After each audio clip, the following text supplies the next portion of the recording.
On Trojans Live, it's our weekly football roundtable. Jordan Moore, Sean Cody, Cody Kessler, and Keely Yore, our insider, joins us now. Keely, good to have you. Lots to talk about from this game. Most of the topics I have are on the defensive side of the football, but overall, the thing that stood out to me, and take what you will from that game, Utah State probably the weakest opponent USC will face this year, but the maturity of the performance, and again, a lot of our comments, I feel like, the context is sort of the PTSD of the last decade at times. And we have seen a lot of these games where the team either comes out flat, especially after a big win, or they come out flat in the second half when the second half was delayed, or the fourth quarter could have been flat when that was delayed and we were dealing with the lights and all that. Whenever the ball was in play, this team seemed to be really locked in on Saturday. And it didn't matter whether it was the first string, second string, third string, and that was the coolest part. We have our recap podcast coming out soon, but I was saying it was so cool to see the pride that every level of that defense had to keep that shutout. I mean, you talked about it, but how hyped Lynn was with Cameron Fountain when they missed the field goal. Like, I just love the sense of pride and confidence that they're playing with right now. And I mean this in the least disrespectful way, but I'm so excited each week to see what this defense will do, rather being like, I know what's going to happen. I'm still so excited when open field tackles are made. It's just such a turnaround so quickly that it's fun to watch what they'll do each week. Yeah, such a hard thing to do, the shutout, too. Obviously, you got to, when you're rolling other young guys in there and trying to keep it a thing, but just to keep a team away from like the 30 to the 25-yard line and not letting them get down there and be close for a field goal. I mean, I was probably part of one or two shutouts in my whole collegiate and NFL career. Can you name any? I can name one. I can name the UCLA one, right? My freshman year. You guys shut him out your freshman year? 27-0. Oh, 23-0. 23-0. Yes. 23? Yeah, something like that. 23-0. Testing who here? Yeah. Well, my memory of Sean's career sometimes is better than Sean's memory of Sean's career, which is... So it's I mean, just a real special thing, and you could see that. Auburn. You could see Auburn. Okay, yeah. There we go. That was an opener. And, I mean, you could tell the stands was into it, right? Everyone, obviously fans were trickling out, but everyone who was locked in there stayed the game. They wanted to see that shutout, and they delivered. Well, I mean, and two, the biggest thing for me is in those football games, right? And Sean and I have both played in those. Normally, when you get to your second and third stringers by the second half, those games look like 48-21, right? Or 48-28. And then you have some concerns. And, you think back to San Jose State or Nevada a year ago when it didn't look as dominant as it should have against an opponent that is lesser, you get a little worried, right? And then that kind of shows itself when you go down the schedule. That was a dominant performance on both sides of the football. And just going to the offense real quick, I love that Lincoln Riley came out and established the run. Now, I know that Utah State came out in a look that we've never seen before, right? And me and Coach Lynn were just talking about that, and they went in a 3-3 stack with 6 DBs on the field the entire night, and Lincoln could have ran the ball until the wheels fell off. But I love, after the first two series, about 131 yards rushing on the ground, and I think he just threw the ball just to get Miller some practice in that football game. I mean, he could have ran the football the entire night. Cody never played in a shutout, and I know that because I didn't we play haven't defense. had one since 2011. I never played defense either, so. Oh, you were touting your defense. What was that, on Trojan Tailgate Show when you were talking about how you played both sides of the ball in high school? I did. In high school, if you want to go look at it, I have a Hitman of the Week T-shirt. Hitman of the Week? Hitman of the Week. Next because Monday, let's Can you wear that next Monday? Yeah. That'll be great. It's at home. I got to get it in Bakersfield. Nice. But I was playing corner, and I won. It's a hometown sports award, and I'm proud of it. That's my claim to athleticism. Bakersfield is Southern California. You can just pop up there and get it, right? You guys keep saying that. I don't know if Bakersfield's quite Southern California, but I'll take it. I think, Sean, one of the things that we talked about going into the season as a concern at times was depth. But I thought it stood out at multiple positions on Saturday as a positive. It looks like we got a backup quarterback. I thought Jade Mayava looked good, but I thought at several spots when you started looking at the 2s and the 3s, there were some guys that can really play. Yeah, I think the running backs that they came Quentin out. Joyner looked fantastic. Amarion came in there. Brian Jackson. I thought they all looked good at running back. The offensive lineman who rotated in, there was no slouch in play. I didn't see a fall off. I didn't see a bunch of sacks be given up. So I thought, and defensively, you heard what Coach Lynn talked about those guys and the guys that played. So yeah, it makes you think of the coach, the head coach, the lessons he's giving them. It's all transferring down to the players. I think it's kind of just that culture, that buy-in is all coming together at the right time. And this team is, it's 2 games in. We got a bye week here. We got to figure a lot of things out. But where else would you want to be right now than 2-0 and just mollywopped another team going into a bye week? Let's go. Cody, what'd you think of Mayava? I thought he looked good. And, you see all the comments, the Caleb comparison. Yeah. He made some of those plays with his feet. But I'll say this. We're in that 14? Mm-hmm. Yeah, but I'll say this. When you have a quarterback competition that's that tight, and I guess we really didn't understand that fully But then you see Maeva play the other night and how impressive he looked. It's kind of like Miller from a year ago, right? Where you pray nothing happens. You really hope that the starter stays healthy. But if it were ever to come to that where the backup has to come in, you feel very confident, right? And he showed that he can get the job done with his legs. I love the play where the football dropped. He didn't panic. He's still a younger player. Picked the football up, kept his eyes downfield, and made a great throw to Kyle Ford. So I thought he looked phenomenal. Obviously, he's going to have to continue to grow. And when you have a guy like Lincoln Riley, he's the one to help you to do that. Anyone from the 2s and the 3s that stood out to you in the second half of that game? Okay, I said this on the podcast, but I hadn't really seen Brian Jackson up close. He's big. He's a big back, and for a true freshman, his first carry of his collegiate career, he just kept going. I'm excited about him.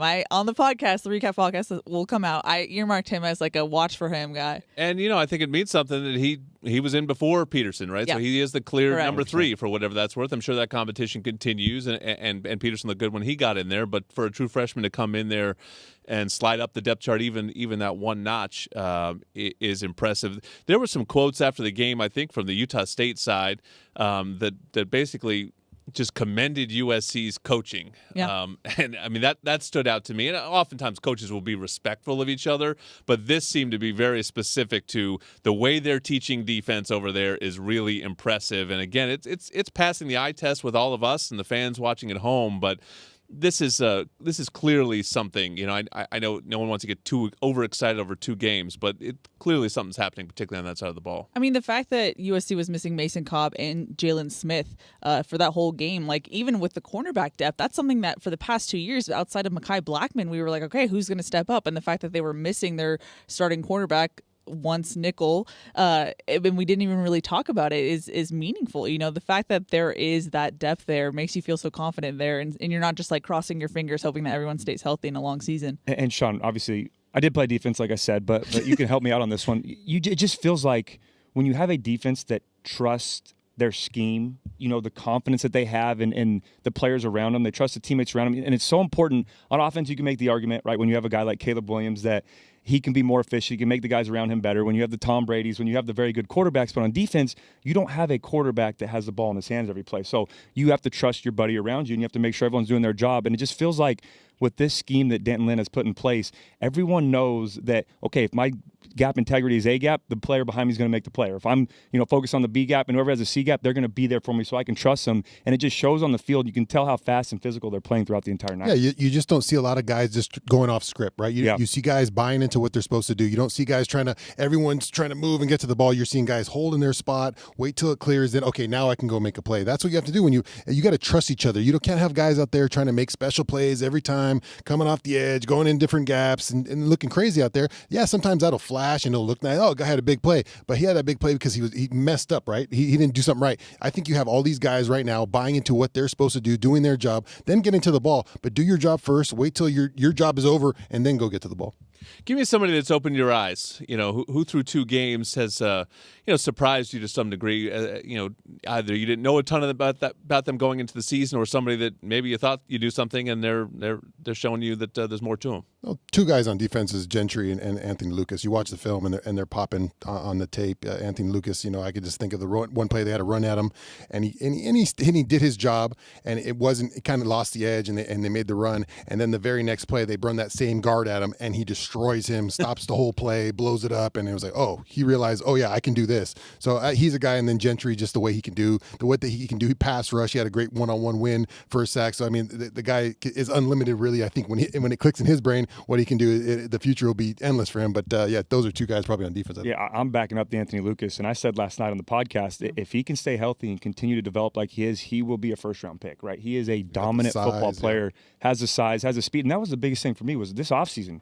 Right, give credit where credit is due. Coach Wiley did a great job of making all his players bigger and stronger, but you have to keep that speed. And it feels like he's gotten quicker in his first step, and it's just amazing to see. But another guy for me that I think is better than advertised, and I've talked about him a lot, is Kamari Ramsey. I mean, when you watch him play, and I try to watch a defense from a quarterback perspective of, okay, who's the red dot players to where you're worried about them on the field, or you got to circle this guy because he can dominate and ruin your game plan. Kamari Ramsey is always around the football. he seems like he's always in the right spot. He's making those instinctive type plays, and then he does his job better than anyone. And it's just so much fun to watch. So, yeah, I'm with Sean. Anthony Lucas, and then Kamari Ramsey's another guy for me. I would go with Gavin Meyer. He's someone who we heard the coaches praise a lot, and he was a summer entrant, so that sometimes is hard to get the hang of things that quickly, but he was a guy who the coaches kept bringing his name up automatically, and so I think he's done a great job so far, helped create that turnover with Easton, and so, yeah, hands up. So, and I just love the effort. Like, he's a guy who is engaged in a block, and then suddenly 5 seconds later you see him trying to make the tackle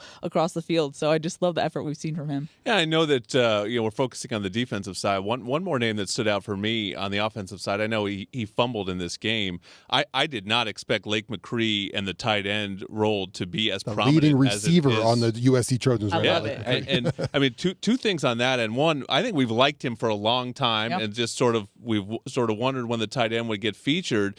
But two, clearly attacked his rehab in a way that you just don't necessarily take for granted. When I heard serious injury, I thought, I don't even know if he'll be ready to start the season. Yeah. You would not even know that he was hurt at the end of last year. Yeah, and I mean, it's so helpful on offense when you have a playmaking tight end, right? You always need to have your bruiser tight end, right? They can go out there and block and the extension of the offensive line. He got some catches too. They give him one to keep him happy. Yeah, but when you have a pass catching tight end, you just think like Travis Kelce, Mark Andrews, guys that can go out there, Sam Laporta now for Detroit. They are an absolute weapon on the offensive side of the ball. And now with Lincoln Riley's playmakers, it's not, okay, we've got to cover everyone on the outside. Now they have a dominant tight end down in the red zone that can be a factor, and we've got to worry about him now too. Yeah. Woody, and I think you mentioned this to me too. Woody's a real receiver. You know, there's running backs that can make that one catch out of the backfield when you throw it to him perfectly. But the route he ran down the sideline and Miller fit in the ball, that was just a receiver play. He just happens to be listed as a running back too. So there's a lot of versatility in this pass game. And again, no clear wide receiver one. Just a lot of guys making plays. So we'll see. We'll see what it looks like. You know, the opponents only get tougher. The places are going to be more fun. This is a heck of a schedule. So looking forward to see where the story of this season goes. We've got one more segment of Trojans Live coming up on a Monday night on the USC Trojans Media Network. One final segment of Trojans Live on a very hot Monday night here in downtown Los Angeles. Sean, how you dealing with the heat, buddy? It's been a long 5 days for you, I bet. It's been quite warm, a lot of sweat going on, Jordan, but I keep it cool, man. I keep it cool.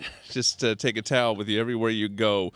The Over-Under is presented by Pechanga Resort Casino, proud partner of USC Athletics. All right, from not here on out, but from here till the end is Big Ten football. And I'm sure you've been watching some, checking out our new competition. Over-Under, 3.5 playoff teams from the Big Ten. Interesting. Thank you. 12 teams now? I thought about it 5 minutes ago. So proud of you, Jordan. Anybody go first? Anyone can go first. We just heard 1 minute, so you have. I probably would have been over recently. I'm going to take under. Yeah, I think I'm going to go under as well. I'll go over. Oregon would have been an over for me. I think they're struggling a little bit, so I think I'm going to go under. I mean, we look good. Ohio State looks good. Michigan struggled, so. Nebraska looks good, but we'll TBD. We'll wait on that one, but yeah, I'm going under right now. Over. No reason. Just no reason. 1 minute left. That's over. how this segment works. Okay.